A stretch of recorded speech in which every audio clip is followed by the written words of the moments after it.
ਸਤਨਾਮ ਸ਼੍ਰੀ ਵਾਹਿਗੁਰੂ ਸਾਹਿਬ JIO. ਪਰਮ ਸਨਮਾਨਿਓ ਗੁਰੂ ਖਾਲਸਾ ਸਾਧ ਸੰਗਤ ਜੀ, ਵਾਹਿਗੁਰੂ ਜੀ ਕਾ ਖਾਲਸਾ, ਵਾਹਿਗੁਰੂ ਜੀ ਕੀ ਫਤਿਹ। ਭਗਤ ਨਾਮਦੇਵ ਜੀ ਨੇ ਆਪਣੀ ਜ਼ੁਬਾਨ ਤੋਂ ਸਭ ਤੋਂ ਪਹਿਲਾਂ ਬੋਲਣ ਦਾ ਜਿਹੜਾ ਸ਼ਬਦ ਕੱਢਿਆ ਸੀ ਉਹ ਬਿਠਲ ਦਾ ਸੀ। ਉਹ ਹੋਰ ਕੋਈ ਵੀ ਗੱਲ ਨਾ ਕਰਦੇ ਤੇ ਜਦੋਂ ਵੀ ਬੋਲਦੇ ਬਸ ਬਿਠਲ ਬਿਠਲ ਹੀ ਬੋਲਦੇ ਸਨ।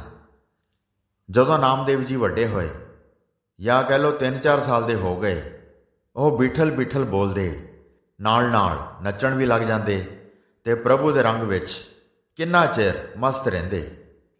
ਭਗਤ ਨਾਮਦੇਵ ਜੀ ਜਦੋਂ ਸਵੇਰੇ ਉੱਠਦੇ ਤਾਂ ਸਭ ਤੋਂ ਪਹਿਲਾਂ ਉਹਨਾਂ ਦੇ ਮੁਖ ਵਿੱਚੋਂ ਬਿਠਲ ਬਿਠਲ ਦੇ ਸ਼ਬਦ ਹੀ ਨਿਕਲਦੇ ਸਨ। ਭਗਤ ਜੀ ਦੀ ਮਾਤਾ ਕਈ ਵਾਰੀ ਉਹਨਾਂ ਨੂੰ ਹੋਰ ਕਈ ਗੱਲਾਂ ਸਿਖਾਉਂਦੇ, ਪਰ ਉਹਨਾਂ ਦੇ ਹਿਰਦੇ ਵਿੱਚ ਵਿਠਲ ਭਗਵਾਨ ਨੇ ਵਾਸ ਕਰ ਰੱਖਿਆ ਸੀ। ਭਗਤ ਜੀ ਦੇ ਪਿਤਾ ਸ਼੍ਰੀ ਦਾਮ ਸ਼ੇਠ ਜੀ ਸਵੇਰੇ ਉੱਠਦੇ, ਇਸ਼ਨਾਨ ਕਰਕੇ ਠਾਕੁਰ ਦੀ ਪੂਜਾ ਕਰਦੇ ਤੇ ਠਾਕੁਰ ਨੂੰ ਭੋਗ ਲਵਾਉਂਦੇ ਸਨ। ਭੋਗ ਲਵਾਉਣ ਵਾਸਤੇ ਦੁੱਧ ਲਈ ਉਹਨਾਂ ਨੇ ਆਪਣੇ ਘਰ ਇੱਕ ਕਪਲ ਗਊ ਰੱਖੀ ਹੋਈ ਸੀ। ਪੂਜਾ ਆਦਿ ਦਾ ਕੰਮ ਉਹ ਨਿਤਨੇਮ ਵਾਂਗ ਕਰਕੇ ਫਿਰ ਆਪਣੇ ਕੰਮਕਾਰ ਵਿੱਚ ਲੱਗ ਜਾਂਦੇ ਸਨ। ਜਦੋਂ ਸ਼੍ਰੀ ਨਾਮਦੇਵ ਜੀ ਦੀ ਉਮਰ 5 ਸਾਲ ਦੀ ਹੋਈ ਤਾਂ ਉਹਨਾਂ ਨੇ ਆਪਣੇ ਪਿਤਾ ਜੀ ਨੂੰ ਕਿਹਾ ਕਿ ਪਿਤਾ ਜੀ, ਮੈਂ ਵੀ ਤੁਹਾਡੇ ਨਾਲ ਜਾ ਕੇ ਠਾਕੁਰ ਦੀ ਪੂਜਾ ਕਰਾਂਗਾ। ਇਸ ਨਿੱਕੇ ਜਿਹੇ ਬਾਲ ਦੀਆਂ ਗੱਲਾਂ ਸੁਣ ਕੇ ਉਹ ਬੜੇ ਖੁਸ਼ ਹੋਏ ਕਿ ਨਾਮਦੇਵ ਜੀ ਦਾ ਈਸ਼ਵਰ ਭਗਤੀ ਵਿੱਚ ਇੰਨਾ ਪ੍ਰੇਮ ਹੈ। ਉਹਨਾਂ ਨੇ ਭਗਤ ਨਾਮਦੇਵ ਜੀ ਨੂੰ ਕਿਹਾ ਕਿ ਅਜੇ ਤੂੰ ਬਹੁਤ ਛੋਟਾ ਹੈ, ਜਦੋਂ ਕੁਝ ਵੱਡਾ ਹੋ ਜਾਏਗਾ ਤਾਂ ਮੈਂ ਤੈਨੂੰ ਆਪਣੇ ਨਾਲ ਠਾਕੁਰ ਜੀ ਨੂੰ ਭੋਗ ਲਵਾਉਣ ਵਾਸਤੇ ਲੈ ਚੱਲਿਆ ਕਰਾਂਗਾ। ਇਸ ਤੇ ਨਾਮਦੇਵ ਜੀ ਨੇ ਬਹੁਤ ਜ਼ਿੱਦ ਕੀਤੀ ਕਿ ਮੈਂ ਪੂਜਾ ਜ਼ਰੂਰ ਕਰਾਂਗਾ। ਤਾਂ ਉਹਨਾਂ ਦੇ ਪਿਤਾ ਜੀ ਨੇ ਕਿਹਾ ਕਿ ਪੁੱਤਰ ਨਾਮਦੇਵ, ਜੇਕਰ ਤੈਨੂੰ ਠਾਕੁਰ ਦੀ ਪੂਜਾ ਕਰਨ ਦਾ ਇੰਨਾ ਹੀ ਚਾਅ ਹੈ ਤਾਂ ਜਿਸ ਦਿਨ ਮੈਂ ਕਿਤੇ ਬਾਹਰ ਜਾਵਾਂਗਾ ਤਾਂ ਉਸ ਦਿਨ ਤੂੰ ਪੂਜਾ ਕਰ ਲਈ ਤੇ ਠਾਕੁਰ ਜੀ ਨੂੰ ਭੋਗ ਲਵਾ ਦੇਂ। ਇਸ ਬਾਰੇ ਮੈਂ ਤੈਨੂੰ ਸਾਰੀ ਵਿਧੀ ਦੱਸ ਕੇ ਜਾਵਾਂਗਾ। ਭਗਤ ਨਾਮਦੇਵ ਜੀ ਨੇ ਕਿਹਾ, ਪਿਤਾ ਜੀ, ਮੈਨੂੰ ਠਾਕੁਰ ਜੀ ਦੀ ਪੂਜਾ ਦੀ ਵਿਧੀ ਦਾ ਤੇ ਭੋਗ ਲਵਾਉਣ ਦਾ ਸਭ ਪਤਾ ਹੈ। ਬਸ ਉਸ ਦਿਨ ਤੋਂ ਸ਼੍ਰੀ ਨਾਮਦੇਵ ਜੀ ਇਹਨਾਂ ਹੀ ਸੋਚਾਂ ਵਿੱਚ ਰਹਿੰਦੇ ਸਨ ਕਿ ਪਿਤਾ ਜੀ ਕਦੋਂ ਬਾਹਰ ਜਾਣ ਤੇ ਮੈਂ ਠਾਕੁਰ ਦੀ ਪੂਜਾ ਕਰਕੇ ਆਪਣੇ ਹੱਥੀਂ ਉਹਨਾਂ ਨੂੰ ਭੋਗ ਲਗਾਵਾਂ ਤੇ ਪ੍ਰਭੂ ਜੀ ਦੇ ਦਰਸ਼ਨ ਕਰਾਂ। ਇਸ ਤਮੰਨਾ ਨੂੰ ਦਿਲ ਵਿੱਚ ਰੱਖ ਕੇ ਉਹ ਹਰ ਵੇਲੇ ਬਿਠਲ ਜੀ ਦਾ ਨਾਮ ਰਟਦੇ ਰਹਿੰਦੇ ਸਨ। ਜਦੋਂ ਭਗਤ ਨਾਮਦੇਵ ਜੀ ਦੀ ਉਮਰ 6-7 ਵਰ੍ਹਿਆਂ ਦੀ ਹੋਈ ਤਾਂ ਉਹਨਾਂ ਦੇ ਪਿਤਾ ਜੀ ਨੇ ਉਹਨਾਂ ਨੂੰ ਇੱਕ ਪਾਂਧੇ ਪਾਸ ਵਿੱਦਿਆ ਪ੍ਰਾਪਤ ਕਰਨ ਵਾਸਤੇ ਭੇਜ ਦਿੱਤਾ। ਪਾਂਧੇ ਨੇ ਭਗਤ ਨਾਮਦੇਵ ਜੀ ਨੂੰ ਸਭ ਤੋਂ ਪਹਿਲਾਂ ਤਖਤੀ ਉੱਪਰ ਓਮ ਅੱਖਰ ਪਾ ਕੇ ਦਿੱਤਾ ਤੇ ਕਿਹਾ ਕਿ ਨਾਮਦੇਵ, ਇਸ ਤਰ੍ਹਾਂ ਹੀ ਨਾਲੇ ਮੂੰਹੋਂ ਓਮ ਬੋਲੀ ਚੱਲ ਤੇ ਨਾਲੇ ਤਖਤੀ ਤੇ ਲਿਖੀ ਚੱਲ। ਪਰ ਨਾਮਦੇਵ ਜੀ ਤਖਤੀ ਤੇ ਗੋਲ ਚੱਕਰ ਜਿਹੇ ਪਾਈ ਜਾਣ ਤੇ ਆਪਣੇ ਮੂੰਹੋਂ ਸਿਰਫ ਬਿਠਲ ਬਿਠਲ ਹੀ ਕਹੀ ਜਾਣ। ਪਾਂਧੇ ਨੇ ਸੋਚਿਆ ਕਿ ਕੁਝ ਦਿਨ ਸਮਝਾਉਣ ਨਾਲ ਆਪੇ ਹੀ ਲਿਖਣਾ ਪੜ੍ਹਨਾ ਸ਼ੁਰੂ ਕਰ ਦੂਗਾ। ਜਦੋਂ ਕਿੰਨੇ ਦਿਨ ਬੀਤ ਗਏ ਤਦ ਵੀ ਨਾਮਦੇਵ ਜੀ ਬਿਠਲ ਬਿਠਲ ਦਾ ਹੀ ਜਾਪ ਕਰਦੇ ਰਹੇ। ਇਹ ਦੇਖ ਕੇ ਪਾਂਧੇ ਨੇ ਭਗਤ ਨਾਮਦੇਵ ਜੀ ਨੂੰ ਫਿਰ ਓਮ ਅੱਖਰ ਵਾਸਤੇ ਕਿਹਾ ਤਾਂ ਅੱਗੋਂ ਨਾਮਦੇਵ ਜੀ ਨੇ ਕਿਹਾ ਕਿ ਤੁਸੀਂ ਮੈਨੂੰ ਹੋਰ ਕੁਝ ਨਾ ਸਿਖਾਓ, ਮੈਨੂੰ ਸਿਰਫ ਹਰੀ ਭਗਵਾਨ ਬਿਠਲ ਦੀ ਹੀ ਪੂਜਾ ਕਰਨ ਬਾਰੇ ਦੱਸੋ। ਮੈਂ ਪ੍ਰਭੂ ਨੂੰ ਮਿਲ ਕੇ ਮੁਕਤੀ ਪ੍ਰਾਪਤ ਕਰਨਾ ਚਾਹੁੰਦਾ ਹਾਂ। ਨਿੱਕੇ ਜਿਹੇ ਬਾਲ ਦੇ ਮੁਖੋਂ ਇਹ ਮੁਕਤੀ ਪ੍ਰਾਪਤ ਕਰਨ ਦਾ ਬਚਨ ਸੁਣ ਕੇ ਪਾਂਧਾ ਹੈਰਾਨ ਰਹਿ ਗਿਆ ਤੇ ਉਸ ਵਕਤ ਨਾਮਦੇਵ ਜੀ ਦੇ ਪਿਤਾ ਸ਼੍ਰੀ ਦਾਮ ਸ਼ੇਠ ਨੂੰ ਸੱਦ ਕੇ ਲੱਖ ਲੱਖ ਵਧਾਈਆਂ ਦਿੱਤੀਆਂ ਤੇ ਕਿਹਾ ਕਿ ਤੁਸੀਂ ਧੰਨ ਹੋ, ਜਿਨ੍ਹਾਂ ਦੇ ਗ੍ਰਹਿ ਇਹ ਰੱਬ ਦਾ ਪਿਆਰਾ ਭਗਤ ਜਨਮਿਆ ਹੈ, ਜਿਸ ਨੂੰ ਸਭ ਗੱਲਾਂ ਦਾ ਇੰਨੀ ਛੋਟੀ ਉਮਰ ਵਿੱਚ ਹੀ ਗਿਆਨ ਹੈ। ਮੈਂ ਇਸ ਨੂੰ ਕੀ ਪੜ੍ਹਾਵਾਂ ਜਿਹੜਾ ਧੁਰ ਦਰਗਾਹੋਂ ਹਰੀ ਦੇ ਨਾਮ ਦੀ ਵਿੱਦਿਆ ਪੜ੍ਹ ਕੇ ਆਇਆ ਹੈ। ਇਹ ਤਾਂ ਈਸ਼ਵਰ ਦਾ ਭਗਤ ਹੈ ਜੋ ਹਨੇਰੇ ਵਿੱਚ ਭਟਕ ਰਹੇ ਲੋਕਾਂ ਨੂੰ ਗਿਆਨ ਦਾ ਦੀਪਕ ਜਗਾ ਕੇ ਮਨਾਂ ਵਿੱਚ ਚਾਨਣ ਕਰੇਗਾ ਤੇ ਜੀਵਾਂ ਦਾ ਉਧਾਰ ਕਰੇਗਾ। ਭਗਤ ਨਾਮਦੇਵ ਜੀ ਕਈ ਵਾਰੀ ਆਪਣੇ ਪਿਤਾ ਜੀ ਨੂੰ ਕਹਿੰਦੇ ਸਨ ਕਿ ਮੈਨੂੰ ਠਾਕੁਰ ਜੀ ਦੀ ਪੂਜਾ ਕਰਨ ਦੀ ਆਗਿਆ ਦਿਓ। ਇਸ ਤੇ ਉਹਨਾਂ ਦੇ ਪਿਤਾ ਜੀ ਸ਼੍ਰੀ ਦਾਮ ਸ਼ੇਠ ਜੀ ਕਹਿ ਦਿੰਦੇ, ਪੁੱਤਰ, ਹਲੇ ਤੂੰ ਛੋਟਾ ਹੈ, ਪਰ ਜਿਸ ਦਿਨ ਮੈਂ ਕਿਤੇ ਬਾਹਰ ਜਾਵਾਂਗਾ ਉਸ ਦਿਨ ਤੂੰ ਠਾਕੁਰ ਜੀ ਦੀ ਪੂਜਾ ਕਰ ਲਈ। ਕਾਫੀ ਸਮਾਂ ਨਾਮਦੇਵ ਜੀ ਨੂੰ ਇਸ ਤਰ੍ਹਾਂ ਉਡੀਕ ਵਿੱਚ ਲੰਘ ਗਿਆ। ਇੱਕ ਦਿਨ ਸ਼੍ਰੀ ਦਾਮ ਸ਼ੇਠ ਨੇ ਆਪਣੇ ਪੁੱਤਰ ਨਾਮਦੇਵ ਜੀ ਨੂੰ ਕਿਹਾ, ਮੈਂ ਅੱਜ ਕਿਤੇ ਪੰਡਰਪੁਰ ਤੋਂ ਦੂਰ ਜਾ ਰਿਹਾ ਹਾਂ ਤੇ ਅੱਜ ਹੀ ਵਾਪਸ ਨਹੀਂ ਆ ਸਕੂੰਗਾ। ਤੂੰ ਸਵੇਰੇ ਸੁਬਾਹ ਉੱਠ ਕੇ ਇਸ਼ਨਾਨ ਕਰੀ ਤੇ ਜੋ ਵੀ ਸਮੱਗਰੀ ਠਾਕਰ ਜੀ ਦੇ ਭੋਗ ਵਾਸਤੇ ਚਾਹੀਦੀ ਹੈ ਉਹ ਅੱਜ ਹੀ ਇਕੱਠੀ ਕਰਕੇ ਰੱਖ ਲੈ। ਗਾਂ ਦਾ ਦੁੱਧ ਗੜਵੇ ਵਿੱਚ ਤੇ ਬਾਕੀ ਨਿਵੇਦ ਥਾਲ ਵਿੱਚ ਪਾ ਕੇ ਠਾਕਰ ਜੀ ਦੇ ਮੰਦਰ ਚਲਾ ਜਾਈਂ। ਠਾਕਰ ਜੀ ਦੀ ਪੂਜਾ ਕਰਕੇ ਘੰਟੀ ਖੜਕਾਈ ਤੇ ਭੋਗ ਲਵਾ ਕੇ ਫਿਰ ਘਰ ਨੂੰ ਆ ਜੀ। ਭਗਤ ਨਾਮਦੇਵ ਜੀ ਨੇ ਆਪਣੇ ਪਿਤਾ ਜੀ ਨੂੰ ਕਿਹਾ ਕਿ ਤੁਸੀਂ ਬਿਲਕੁਲ ਕਿਸੇ ਗੱਲ ਦਾ ਫਿਕਰ ਨਾ ਕਰਿਓ, ਮੈਂ ਠਾਕਰ ਜੀ ਦੀ ਪੂਜਾ ਇੰਨੀ ਦਿਲ ਲਾ ਕੇ ਕਰਾਂਗਾ ਕਿ ਤੁਸੀਂ ਬੇਸ਼ੱਕ ਕੱਲ੍ਹ ਆ ਕੇ ਪੁੱਛ ਲੈਣਾ, ਤੁਹਾਨੂੰ ਠਾਕੁਰ ਜੀ ਮੇਰੇ ਬਾਰੇ ਸ਼ਿਕਾਇਤ ਨਹੀਂ ਕਰਨਗੇ। ਦਾਮ ਸ਼ੇਠ ਜੀ ਨਾਮਦੇਵ ਜੀ ਦੀ ਇਸ ਗੱਲ ਤੇ ਹੱਸ ਪਏ। ਭਗਤ ਨਾਮਦੇਵ ਜੀ ਨੇ ਸਵੇਰ ਲਈ ਸਾਰੀ ਸਮੱਗਰੀ ਇਕੱਠੀ ਕਰ ਲਈ। ਉਹਨਾਂ ਦਾ ਇੱਕ ਇੱਕ ਮਿੰਟ, ਪਹਿਰੇ ਤੇ ਘੰਟੇ ਦਿਨਾਂ ਵਾਂਗ ਗੁਜ਼ਰ ਰਹੇ ਸਨ। ਉਹ ਠਾਕੁਰ ਜੀ ਦੀ ਪੂਜਾ ਕਰਨ ਨੂੰ ਬੇਚੈਨ ਸਨ ਕਿ ਕਦੋਂ ਰਾਤ ਤੋਂ ਪਿੱਛੋਂ ਸਵੇਰਾ ਹੋਵੇ ਤੇ ਮੈਂ ਆਪਣੇ ਪ੍ਰਭੂ ਨੂੰ ਜਾ ਕੇ ਮਿਲਾਂ। ਅਖੀਰ ਇੰਤਜ਼ਾਰ ਦਾ ਵਕਤ ਖਤਮ ਹੋ ਗਿਆ। ਸਵੇਰ ਹੋਈ ਤੇ ਨਾਮਦੇਵ ਜੀ ਨੇ ਇਸ਼ਨਾਨ ਕਰਕੇ ਗਊ ਚੋਈ, ਫਿਰ ਦੁੱਧ ਨੂੰ ਕਟੋਰੇ ਵਿੱਚ ਪਾ ਕੇ ਠਾਕੁਰ ਜੀ ਨੂੰ ਭੋਗ ਲਵਾਉਣ ਲਈ ਸਮੱਗਰੀ ਥਾਲ ਵਿੱਚ ਪਾ ਕੇ ਮੰਦਰ ਵੱਲ ਤੁਰ ਪਏ। ਭਗਤ ਜੀ ਨੇ ਸਾਰੀ ਪੂਜਾ ਉਸ ਤਰ੍ਹਾਂ ਹੀ ਕੀਤੀ ਜਿਸ ਤਰ੍ਹਾਂ ਉਹਨਾਂ ਦੇ ਪਿਤਾ ਜੀ ਨੇ ਸਮਝਾਇਆ ਸੀ।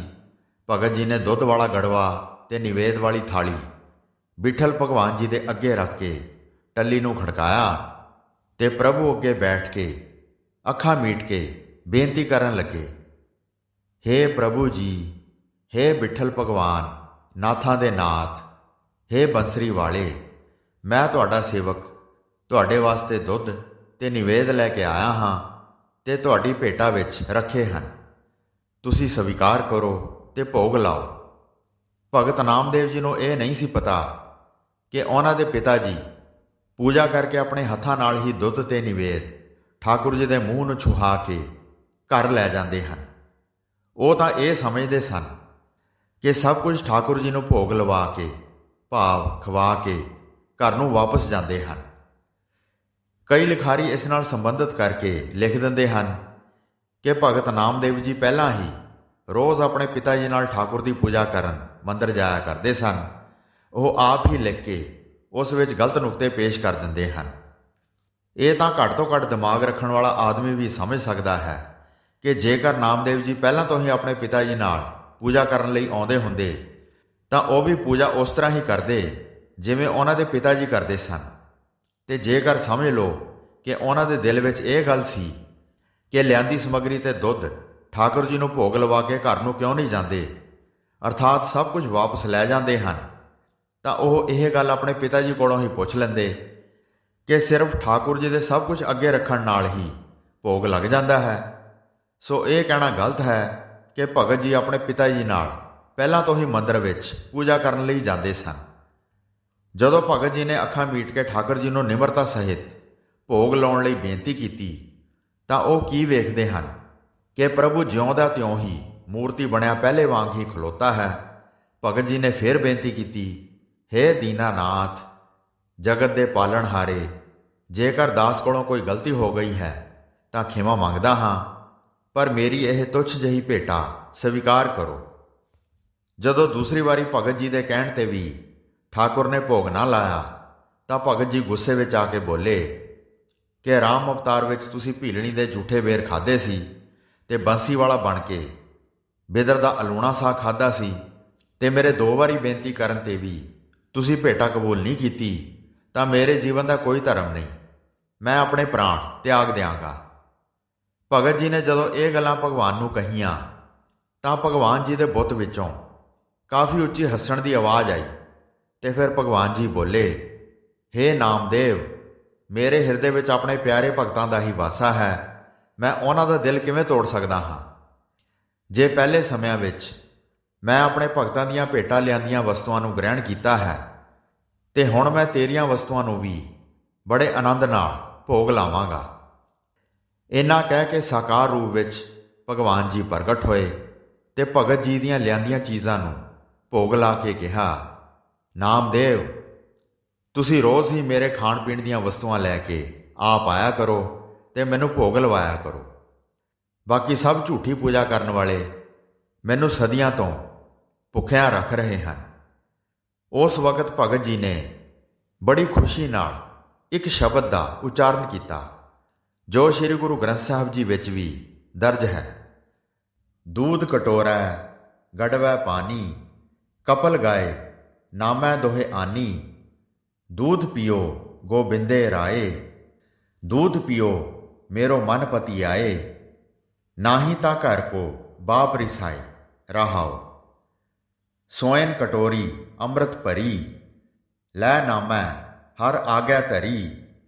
एक भगत मेरे हृदय बसै, नामे देख नारायण हसै। दूध पियाए भगत घर गया, नामे हर का दर्शन पाया। ਇਸ ਸ਼ਬਦ ਦੇ ਅਰਥ ਇਸ ਪ੍ਰਕਾਰ ਹਨ। ਇੱਕ ਗੜਵੇ ਵਿੱਚ ਪਾਣੀ ਤੇ ਦੂਜੇ ਕਟੋਰੇ ਵਿੱਚ ਕਪਲ ਗਊ ਦਾ ਦੁੱਧ ਲਿਆ ਕੇ ਠਾਕੁਰ ਜੀ ਦੇ ਅੱਗੇ ਰੱਖਿਆ ਹੈ। ਬੇਨਤੀ ਕੀਤੀ ਹੈ, ਗੋਬਿੰਦ ਰਾਏ ਦੀਨ ਦਿਆਲ ਪ੍ਰਭੂ ਜੀ, ਇਹ ਮੇਰਾ ਦੁੱਧ ਪੀਓ ਤਾਂ ਮੇਰੇ ਮਨ ਨੂੰ ਧੀਰਜ ਆਵੇ। ਜੇਕਰ ਤੁਸੀਂ ਭੋਗ ਨਾ ਲਾਇਆ ਤਾਂ ਘਰ ਗਏ ਨੂੰ ਮੇਰਾ ਬਾਪ ਨਾਰਾਜ਼ ਹੋਵੇਗਾ। ਹੇ ਪ੍ਰਭੂ ਜੀ, ਤੁਸੀਂ ਇਹ ਦੁੱਧ ਨਾ ਸਮਝੋ, ਇਹ ਸੋਨੇ ਦੇ ਕਟੋਰੇ ਵਿੱਚ ਪਿਆ ਅੰਮ੍ਰਿਤ ਸਮਝੋ ਜੋ ਨਾਮੇ ਨੇ ਤੁਹਾਡੇ ਅੱਗੇ ਲਿਆ ਕੇ ਰੱਖਿਆ ਹੈ। ਤਦ ਭਗਵਾਨ ਜੀ ਨਾਮੇ ਨੂੰ ਦੇਖ ਕੇ ਹੱਸ ਪਏ ਤੇ ਕਿਹਾ ਕਿ ਭਗਤ ਮੇਰੇ ਹਿਰਦੇ ਵਿੱਚ ਵਸਦੇ ਹਨ, ਤੇ ਨਾਲ ਹੀ ਭਗਤ ਜੀ ਦੀਆਂ ਭੇਟ ਕੀਤੀਆਂ ਚੀਜ਼ਾਂ ਨੂੰ ਭੋਗ ਲਾ ਲਿਆ। ਭਗਵਾਨ ਜੀ ਨੂੰ ਦੁੱਧ ਪਿਆ ਕੇ ਖੁਸ਼ੀ ਨਾਲ ਘਰ ਆ ਗਏ, ਕਿਉਂਕਿ ਭਗਤ ਨਾਮਦੇਵ ਜੀ ਨੇ ਪ੍ਰਭੂ ਦਾ ਦਰਸ਼ਨ ਪਾ ਲਿਆ ਸੀ। ਜਦੋਂ ਭਗਤ ਜੀ ਵਾਪਸ ਘਰ ਨੂੰ ਚੱਲੇ ਤਾਂ ਭਗਵਾਨ ਨੇ ਕਿਹਾ ਕਿ ਤੂੰ ਇਹ ਸਭ ਕੁਝ ਹੋਰ ਕਿਸੇ ਨੂੰ ਨਾ ਦੱਸੀ। ਜਦੋਂ ਭਗਤ ਜੀ ਆਪਣੇ ਘਰ ਖੁਸ਼ੀ-ਖੁਸ਼ੀ ਗਏ ਤਾਂ ਭਗਤ ਜੀ ਦੀ ਮਾਤਾ ਨੇ ਪੁੱਛਿਆ ਕਿ ਨਾਮਦੇਵ, ਠਾਕੁਰ ਜੀ ਨੂੰ ਭੋਗ ਲਵਾ ਆਇਆ ਹੈ? ਤਾਂ ਭਗਤ ਜੀ ਨੇ ਕਿਹਾ, ਹਾਂ ਮਾਤਾ ਜੀ, ਲਵਾ ਆਇਆ ਹਾਂ। ਤਦ ਖਾਲੀ ਬਰਤਨ ਵੇਖ ਕੇ ਕਿਹਾ, ਨਾਮਦੇਵ, ਉਹ ਜੋ ਦੁੱਧ ਸੀ ਤੇ ਬਾਕੀ ਸਾਰੀ ਸਮੱਗਰੀ ਸੀ ਉਹ ਕਿੱਥੇ ਹੈ? ਤੂੰ ਵਾਪਸ ਘਰ ਲੈ ਕੇ ਕਿਉਂ ਨਹੀਂ ਆਇਆ? ਤਾਂ ਭਗਤ ਜੀ ਨੇ ਕਿਹਾ, ਮਾਤਾ ਜੀ, ਉਹ ਸਭ ਕੁਝ ਤਾਂ ਠਾਕੁਰ ਵਿਠਲ ਭਗਵਾਨ ਜੀ ਨੇ ਗ੍ਰਹਿਣ ਕਰ ਲਿਆ ਹੈ। ਤਾਂ ਮਾਤਾ ਜੀ ਹੈਰਾਨ ਹੋ ਕੇ ਬੋਲੇ ਕਿ ਠਾਕੁਰ ਵੀ ਕਦੇ ਕੁਝ ਖਾਂਦੇ ਹਨ। ਅਜੇ ਇਹ ਸਭ ਗੱਲਾਂ ਹੋ ਹੀ ਰਹੀਆਂ ਸਨ ਕਿ ਭਗਤ ਜੀ ਦੇ ਪਿਤਾ ਜੀ ਵੀ ਆ ਗਏ ਤੇ ਨਾਮਦੇਵ ਜੀ ਨੂੰ ਕਹਿਣ ਲੱਗੇ, ਪੁੱਤਰ, ਤੂੰ ਮੰਦਰ ਜਾ ਕੇ ਠਾਕੁਰ ਜੀ ਨੂੰ ਭੋਗ ਲਵਾ ਆਇਆ ਹੈ? ਤਾਂ ਭਗਤ ਨਾਮਦੇਵ ਜੀ ਨੇ ਕਿਹਾ ਕਿ ਪਿਤਾ ਜੀ, ਮੈਂ ਜੋ ਵੀ ਵਸਤਾਂ ਪ੍ਰਭੂ ਜੀ ਵਾਸਤੇ ਖੜੀਆਂ ਸਨ ਉਹ ਸਭ ਉਹਨਾਂ ਨੇ ਬੜੇ ਖੁਸ਼ ਹੋ ਕੇ ਸਵੀਕਾਰ ਕਰ ਲਈਆਂ। ਪਹਿਲਾਂ ਤਾਂ ਮੇਰੇ 2 ਵਾਰੀ ਕਹਿਣ ਤੇ ਉਹਨਾਂ ਨੇ ਮੇਰੀ ਕੋਈ ਭੇਟਾ ਪ੍ਰਵਾਨ ਨਾ ਕੀਤੀ, ਪਰ ਜਦੋਂ ਮੈਂ ਤੀਸਰੀ ਵਾਰੀ ਕਿਹਾ ਕਿ ਹੇ ਪ੍ਰਭੂ, ਜੇਕਰ ਤੁਸੀਂ ਮੇਰੀਆਂ ਲਿਆਂਦੀਆਂ ਵਸਤੂਆਂ ਨੂੰ ਭੋਗ ਨਾ ਲਾਇਆ ਤਾਂ ਮੈਂ ਆਪਣੀ ਜਾਨ ਦੇ ਦਿਆਂਗਾ। ਇਸ ਤੇ ਭਗਵਾਨ ਜੀ ਨੇ ਖੁਸ਼ ਹੋ ਕੇ ਮੇਰੀਆਂ ਸਾਰੀਆਂ ਵਸਤੂਆਂ ਗ੍ਰਹਿਣ ਕਰ ਲਈਆਂ ਤੇ ਸਾਰਾ ਹੀ ਬ੍ਰਿਤਾਂਤ ਜੋ ਕੁਝ ਮੰਦਰ ਵਿੱਚ ਵਾਪਰਿਆ ਸੀ ਉਹ ਆਪਣੇ ਪਿਤਾ ਜੀ ਨੂੰ ਕਹਿ ਸੁਣਾਇਆ, ਤੇ ਨਾਲ ਹੀ ਇਹ ਵੀ ਕਿਹਾ ਕਿ ਪਿਤਾ ਜੀ, ਪ੍ਰਭੂ ਨੇ ਕਿਹਾ ਸੀ ਕਿ ਹੁਣ ਤੂੰ ਹੀ ਮੇਰੀ ਪੂਜਾ ਕਰਨ ਵਾਸਤੇ ਰੋਜ਼ ਆਇਆ ਕਰ। ਇਹ ਸਭ ਕੁਝ ਸੁਣ ਕੇ ਦਾਮ ਸ਼ੇਠ ਜੀ ਬੜੇ ਹੈਰਾਨ ਹੋਏ। ਉਹ ਤੇ ਸਭ ਭੇਟਾ ਪੂਜਾ ਸਭ ਇੱਕ ਪੁਰਾਣੀਆਂ ਰਵਾਇਤਾਂ ਹੀ ਸਮਝਦੇ ਸਨ ਕਿ ਸਮੱਗਰੀ ਤੇ ਦੁੱਧ ਮੰਦਰ ਖੜ ਕੇ ਘੰਟੀ ਖੜਕਾ ਕੇ ਇਹ ਸਭ ਕੁਝ ਠਾਕੁਰ ਜੀ ਦੇ ਚਰਨਾਂ ਵਿੱਚ ਰੱਖਣਾ ਹੀ ਭੋਗ ਲਵਾਉਣਾ ਤੇ ਪੂਜਾ ਹੈ, ਤੇ ਉਸ ਤੋਂ ਉਪਰੰਤ ਉਹ ਸਭ ਕੁਝ ਆਪਣੇ ਘਰ ਨੂੰ ਲੈ ਆਉਣਾ। ਬਸ ਸਭ ਕੁਝ ਇਹੋ ਹੀ ਹੈ। ਉਹਨਾਂ ਨੇ ਭਗਤ ਨਾਮਦੇਵ ਜੀ ਨੂੰ ਕਿਹਾ, ਪੁੱਤਰ, ਮੈਂ ਸਵੇਰੇ ਤੇਰੇ ਨਾਲ ਚੱਲਾਂਗਾ ਤੇ ਵੇਖਾਂਗਾ ਕਿ ਤੂੰ ਠਾਕੁਰ ਜੀ ਨੂੰ ਕਿਸ ਤਰ੍ਹਾਂ ਭੋਗ ਲਵਾਇਆ ਸੀ। ਅਗਲੀ ਸਵੇਰੇ ਨਾਮਦੇਵ ਜੀ ਤੇ ਉਹਨਾਂ ਦੇ ਪਿਤਾ ਜੀ ਇਸ਼ਨਾਨ ਕਰਕੇ ਸਭ ਨਿਵੇਦ ਦੀਆਂ ਵਸਤੂਆਂ ਲੈ ਕੇ ਮੰਦਰ ਪਹੁੰਚ ਗਏ। ਭਗਤ ਨਾਮਦੇਵ ਜੀ ਨੇ ਸਭ ਪੂਜਾ ਕਰਕੇ ਦੁੱਧ ਤੇ ਨਿਵੇਦ ਪ੍ਰਭੂ ਜੀ ਦੇ ਅੱਗੇ ਰੱਖ ਕੇ ਬੇਨਤੀ ਕੀਤੀ ਕਿ ਹੇ ਮੇਰੇ ਵਿਠਲ ਭਗਵਾਨ ਜੀ, ਆਪਣੇ ਦਾਸ ਦੀ ਭੇਟਾ ਪ੍ਰਵਾਨ ਕਰਕੇ ਭੋਗ ਲਾਓ। ਪਰ ਭਗਵਾਨ ਜੀ ਆਪਣੀ ਥਾਂ ਤੋਂ ਜ਼ਰਾ ਨਾ ਹਿੱਲੇ। ਜਦੋਂ ਉਹ ਨਾ ਹਿੱਲੇ ਤਾਂ ਭਗਤ ਨਾਮਦੇਵ ਜੀ ਨੇ ਫੇਰ ਕਿਹਾ, ਹੇ ਮੇਰੇ ਗੋਬਿੰਦ ਗੋਪਾਲ, ਆਪਣੇ ਭਗਤ ਦੀ ਭੇਟਾ ਸਵੀਕਾਰ ਕਰੋ। ਦੂਸਰੀ ਵਾਰੀ ਕਹਿਣ ਤੇ ਪ੍ਰਭੂ ਜੀ ਬੋਲੇ, ਨਾਮਦੇਵ, ਅੱਜ ਮੈਂ ਤੇਰੀ ਕੋਈ ਭੇਟਾ ਪ੍ਰਵਾਨ ਨਹੀਂ ਕਰਨੀ, ਕਿਉਂਕਿ ਅੱਜ ਤੂੰ ਇਕੱਲਾ ਨਹੀਂ ਆਇਆ, ਤੂੰ ਆਪਣੇ ਪਿਤਾ ਜੀ ਨੂੰ ਆਪਣੇ ਨਾਲ ਲੈ ਕੇ ਆਇਆ ਹੈ। ਭਗਤ ਨਾਮਦੇਵ ਜੀ ਕਹਿਣ ਲੱਗੇ ਹੇ ਭਗਵਾਨ, ਇਹ ਮੇਰੇ ਪਿਤਾ ਜੀ ਹਨ। ਜੇਕਰ ਤੁਸੀਂ ਮੈਨੂੰ ਦਰਸ਼ਨ ਦਿੱਤੇ ਹਨ ਤਾਂ ਇਹਨਾਂ ਨੂੰ ਵੀ ਮੇਰੇ ਸਾਹਮਣੇ ਦਰਸ਼ਨ ਦੇ ਕੇ ਮੇਰੀ ਭੇਟਾ ਸਵੀਕਾਰ ਕਰੋ, ਨਹੀਂ ਤਾਂ ਇਹ ਮੈਨੂੰ ਰੋਜ਼ ਤੁਹਾਡੀ ਪੂਜਾ ਕਰਨ ਲਈ ਨਹੀਂ ਭੇਜਣਗੇ ਤੇ ਇਹ ਕਹਿਣਗੇ ਕਿ ਤੂੰ ਐਵੇਂ ਝੂਠ ਬੋਲਦਾ ਹੈ ਕਿ ਭਗਵਾਨ ਨੂੰ ਭੋਗ ਲਵਾ ਕੇ ਆਇਆ ਹਾਂ। ਭਗਤ ਨਾਮਦੇਵ ਜੀ ਦੀ ਗੱਲ ਸੁਣ ਕੇ ਪ੍ਰਭੂ ਨੇ ਭਗਤ ਨਾਮਦੇਵ ਜੀ ਤੇ ਉਹਨਾਂ ਦੇ ਪਿਤਾ ਜੀ ਦਾਮ ਸ਼ੇਠ ਨੂੰ ਵੀ ਦਰਸ਼ਨ ਦੇ ਦਿੱਤੇ ਤੇ ਸਾਰੀ ਭੇਟਾ ਪ੍ਰਵਾਨ ਕਰਕੇ ਗ੍ਰਹਿਣ ਕਰ ਲਈ। ਦਾਮ ਸ਼ੇਠ ਨੇ ਪ੍ਰਭੂ ਜੀ ਕੋਲੋਂ ਮਾਫੀ ਮੰਗੀ ਤੇ ਕਿਹਾ, ਹੇ ਪ੍ਰਭੂ, ਮੈਂ ਕਿੰਨਾ ਚਿਰ ਤੁਹਾਡੀ ਪੂਜਾ ਕਰਦਾ ਰਿਹਾ ਤੇ ਤੁਸੀਂ ਮੈਨੂੰ ਦਰਸ਼ਨ ਨਹੀਂ ਦਿੱਤੇ, ਪਰ ਨਾਮਦੇਵ ਨੂੰ ਤੁਸੀਂ ਪਹਿਲੇ ਦਿਨ ਹੀ ਦਰਸ਼ਨ ਦੇ ਕੇ ਉਸ ਦੀ ਭੇਟਾ ਸਵੀਕਾਰ ਕਰ ਲਈ ਹੈ। ਮੈਂ ਕਿੱਡਾ ਭਾਗਾਂ ਵਾਲਾ ਹਾਂ ਜੋ ਨਾਮਦੇਵ ਸਦਕਾ ਤੁਹਾਡੇ ਦਰਸ਼ਨ ਕਰ ਰਿਹਾ ਹਾਂ। ਪ੍ਰਭੂ ਜੀ ਨੇ ਦਾਮ ਸ਼ੇਠ ਨੂੰ ਕਿਹਾ ਕਿ ਇਹ ਸਭ ਗੱਲਾਂ ਲੋਕਾਂ ਵਿੱਚ ਨਾ ਕਰਿਓ। ਫਿਰ ਭਗਤ ਨਾਮਦੇਵ ਜੀ ਦੇ ਪਿਤਾ ਜੀ ਦਾਮ ਸ਼ੇਠ ਨੇ ਕਿਹਾ, ਪ੍ਰਭੂ ਜੀ, ਇਹ ਸਭ ਤੁਹਾਡੇ ਚੋਜ ਹਨ, ਇਹ ਸਭ ਮੈਂ ਕਿਵੇਂ ਛੁਪਾ ਕੇ ਰੱਖ ਸਕਦਾ ਹਾਂ? ਜੇਕਰ ਪਹਿਲਾਂ ਤੁਹਾਡੇ ਕੌਤਕ ਨਹੀਂ ਛੁਪ ਸਕੇ ਤਾਂ ਇਹ ਹੁਣ ਕਿਵੇਂ ਛੁਪ ਸਕਦੇ ਹਨ? ਦਾਮ ਸ਼ੇਠ ਪ੍ਰਭੂ ਜੀ ਨੂੰ ਨਮਸਕਾਰ ਕਰਕੇ ਨਾਮਦੇਵ ਜੀ ਨਾਲ ਆਪਣੇ ਘਰ ਆ ਗਏ ਤੇ ਸਾਰੀ ਵਾਰਤਾ ਆਪਣੀ ਘਰਵਾਲੀ ਨੂੰ ਦੱਸ ਕੇ ਕਿਹਾ, ਆਪਣਾ ਨਾਮਦੇਵ ਕੋਈ ਆਮ ਬੱਚਾ ਨਹੀਂ, ਪ੍ਰਭੂ ਦੀ ਭਗਤੀ ਵਾਲਾ ਭਗਤ ਹੈ। ਸੋ ਸਾਧ ਸੰਗਤ ਜੀ, ਇਸ ਪ੍ਰਕਾਰ ਪਰਮਾਤਮਾ ਨੇ ਭਗਤ ਨਾਮਦੇਵ ਜੀ ਦੀ ਭਗਤੀ, ਸ਼ਰਧਾ ਤੇ ਪ੍ਰੇਮ ਵੇਖ ਕੇ ਉਹਨਾਂ ਨੂੰ ਦਰਸ਼ਨ ਦਿੱਤੇ। ਸਾਧ ਸੰਗਤ ਜੀ, ਅੱਜ ਵੀ ਜੇ ਕੋਈ ਸਿੱਖ ਬੜੇ ਪ੍ਰੇਮ ਤੇ ਸ਼ਰਧਾ ਨਾਲ ਉਸ ਵਾਹਿਗੁਰੂ ਦਾ ਧਿਆਨ ਧਰ ਕੇ ਉਸ ਦੀ ਆਰਾਧਨਾ ਕਰਦਾ ਹੈ, ਆਪਣੇ ਨਿਤਨੇਮ ਵਿੱਚ ਪੱਕਾ ਹੈ ਤੇ ਬੜੇ ਚੰਗੇ ਕਰਮ ਕਰਦਾ ਹੈ, ਕਿਸੇ ਦੀ ਨਿੰਦਿਆ ਚੁਗਲੀ ਨਹੀਂ ਕਰਦਾ ਤੇ ਆਪਣੀ ਕਿਰਤ ਦੀ ਕਮਾਈ ਕਰਕੇ ਖਾਂਦਾ ਹੈ, ਉਸ ਨੂੰ ਵੀ ਅੱਜ ਪਰਮਾਤਮਾ ਦੇ ਦਰਸ਼ਨ ਹੋ ਸਕਦੇ ਹਨ ਤੇ ਹੁੰਦੇ ਹਨ। ਇਹ ਗੱਲਾਂ ਗੁਪਤ ਰੱਖਣ ਵਾਲੀਆਂ ਹੁੰਦੀਆਂ ਹਨ। ਜੇ ਅਸੀਂ ਕਿਸੇ ਨੂੰ ਦੱਸ ਦਈਏ ਫਿਰ ਦਰਸ਼ਨ ਹੋਣੇ ਬੰਦ ਵੀ ਹੋ ਜਾਂਦੇ ਹਨ। ਸੋ ਸਾਧ ਸੰਗਤ ਜੀ, ਇਹ ਸਭ ਗੁਪਤ ਗੱਲਾਂ ਹਨ। ਹਰ ਗੁਣ ਕਹਤੇ ਕਹਿਣ ਨਾ ਜਾਈ, ਜੈਸੇ ਗੂੰਗੇ ਕੀ ਮਠਿਆਈ।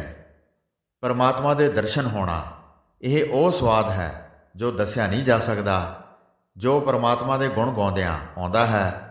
ਜਿਵੇਂ ਗੂੰਗੇ ਮਨੁੱਖ ਦੀ ਖਾਧੀ ਮਠਿਆਈ ਦਾ ਸਵਾਦ ਕਿਸੇ ਹੋਰ ਨੂੰ ਪਤਾ ਨਹੀਂ ਲੱਗ ਸਕਦਾ, ਕਿਉਂਕਿ ਗੂੰਗਾ ਦੱਸ ਨਹੀਂ ਸਕਦਾ।